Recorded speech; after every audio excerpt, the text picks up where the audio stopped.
Assalamualaikum warahmatullahi wabarakatuh. Para mahasiswa yang berbahagia, perkuliahan pada hari ini adalah sistem online. Yang biasanya kita tatap muka, sekarang sistem online. Pada hari ini kita bertemu lagi dengan mata kuliah pendidikan kewarganegaraan dengan pokok bahasan Rule of Law dan negara hukum. Rule of Law dan negara hukum. Saudara-saudara mahasiswa, Rule of Law, apa itu Rule of Law itu? Rule of Law prinsip bahwa negara harus diperintah oleh hukum, bukan diperintah oleh manusia. Itu prinsip. Ya. Rule of Law itu prinsip bahwa negara harus diperintah oleh hukum, bukan oleh manusia. Yang berarti hukum memiliki kedudukan tertinggi dan berfungsi untuk membatasi kekuasaan. Beda dengan rule by law. Rule by law. Dulu ada pertanyaan tahun lalu juga mata kuliah pendidikan kewarganegaraan dari mahasiswa. Apa bedanya rule of law dengan rule by law? Itu ada pertanyaan tahun lalu. Maka ini saya singgung juga mengenai rule by law. Saudara-saudara mahasiswa, rule by law itu konsep di mana hukum digunakan sebagai alat oleh penguasa. Ya, hukum digunakan alat oleh penguasa. Jadi penguasa menggunakan alat hukum. Jadi yang tertinggi adalah penguasanya. Padahal kalau rule of law yang tertinggi adalah hukum. Rule by law penguasanya yang di atas hukum. Ya, jadi rule by law itu konsep di mana hukum digunakan sebagai alat oleh penguasa untuk memerintah dan mengendalikan masyarakat untuk kepentingan mereka, bukan untuk mengendalikan kekuasaan penguasa itu sendiri. Saudara-saudara mahasiswa, prinsip dasar rule of law adalah negara diperintah oleh hukum, bukan oleh manusia. Prinsip dasar rule of law, negara diperintah oleh hukum, bukan oleh manusia. Sedangkan fungsi hukum itu sendiri membatasi kekuasaan para penguasa dan para pejabat agar tidak bertindak sewenang-wenang. Ya, tidak bertindak sewenang-wenang. Rule adalah peraturan, law adalah hukum, peraturan hukum. Indonesia ini adalah negara hukum, ditegaskan di dalam Undang-Undang Dasar 1945 pada pasal 1 ayat 3, negara ini atas hukum. Pengertian rule of law dan negara hukum pada hakikatnya sulit dipisahkan, saudara-saudara. Ada sementara pakar mendeskripsikan bahwa pengertian rule of law dan negara hukum hampir dapat dikatakan sama. Namun ada pula pakar mengatakan meskipun sama, namun masing-masing memiliki penekanan yang berbeda. Menurut Philippus M. Hajon mengatakan bahwa negara hukum, yaitu Rechtsstaat, lahir dari perjuangan menentang absolutisme, yaitu dari kekuasaan raja yang sewenang-wenang untuk mewujudkan negara berdasarkan suatu peraturan perundang-undangan. Oleh karena itu, Rechtsstaat itu lebih memiliki ciri yang revolusioner. atau perubahan secara besar-besaran dan sangat mendasar. Revolusioner ini perubahan yang besar dan mendasar.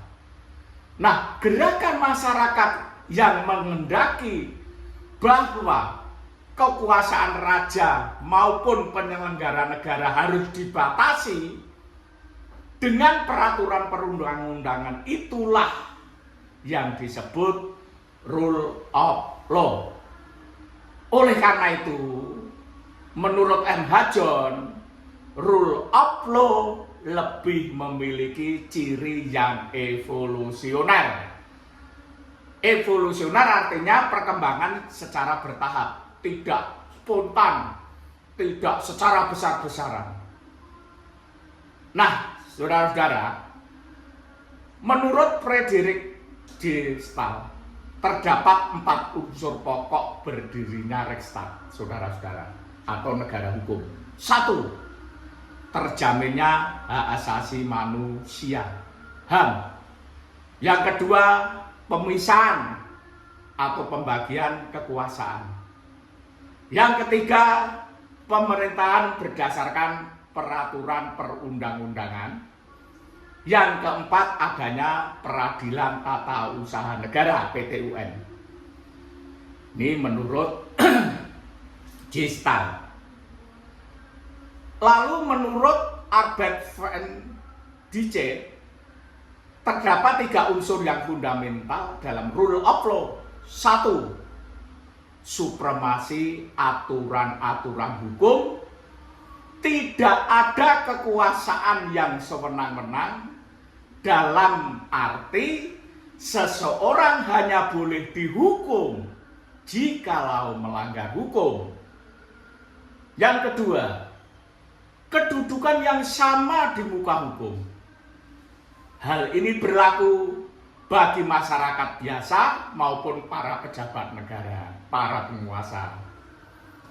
Ya. Yang ketiga, terjaminnya hak asasi manusia, hak asasi manusia oleh undang-undang serta keputusan pengadilan.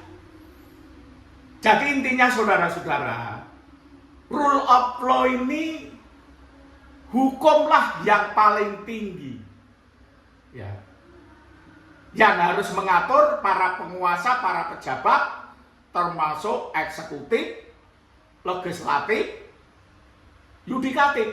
Ini harus patuh hukum. Hukum harus mengatur segala-galanya. Jadi semua harus diatur oleh hukum. Itulah rule of law. Beda dengan rule by law.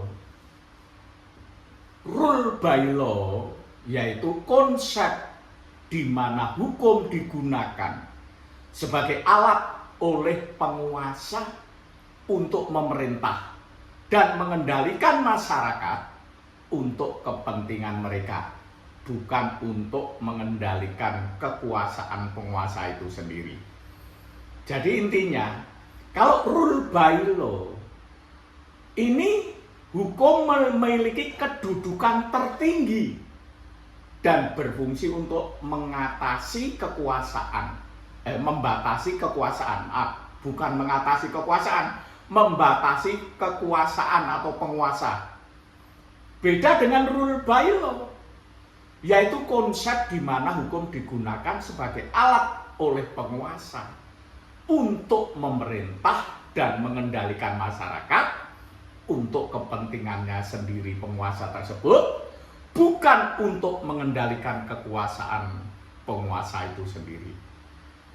Jadi saudara-saudara mahasiswa, saya ulangi, rule of law, prinsip dasarnya adalah negara diperintah oleh hukum, bukan oleh manusia.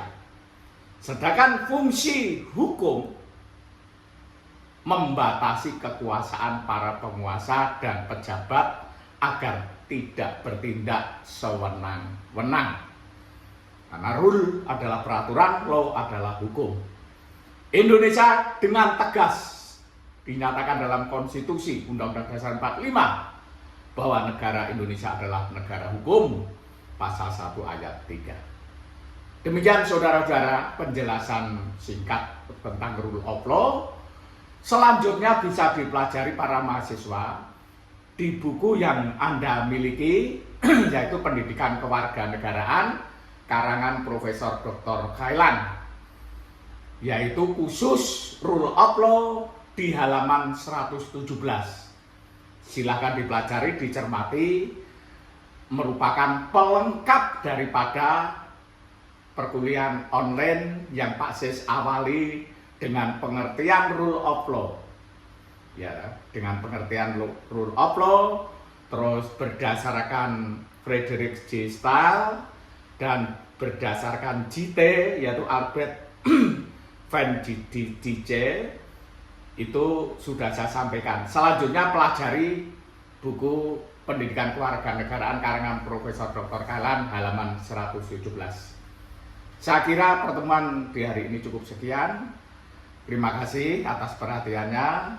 Jaga kesehatan. Akhirul kalam. Wassalamualaikum warahmatullahi wabarakatuh.